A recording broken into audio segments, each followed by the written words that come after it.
Why does your scanner show the P0412 engine code? What does it mean? P0412 is a diagnostic trouble code for secondary air injection system switching valve A circuit malfunction. This error code indicates this means your vehicle's ECM or PCM has detected an electrical malfunction, such as a short, open circuit, or voltage issue in the circuit controlling the secondary air switching valve. Under this circumstance, short-distance driving is permitted, but your vehicle should be repaired as soon as possible.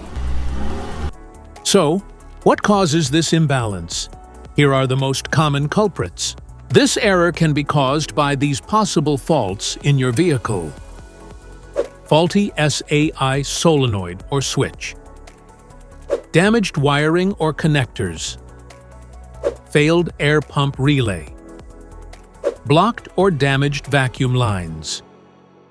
Engine control module glitch.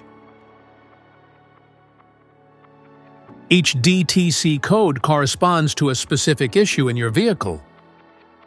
This error code occurs in any OBD2-equipped vehicles, especially in those manufactured since 1996, and it is commonly found in vehicles like Chevrolet, Toyota, Audi, and BMW. If you want to fix this error code, let us know in the comments section. We will definitely make the video on your demand. If you like this video, don't forget to subscribe to our channel. Thanks for watching.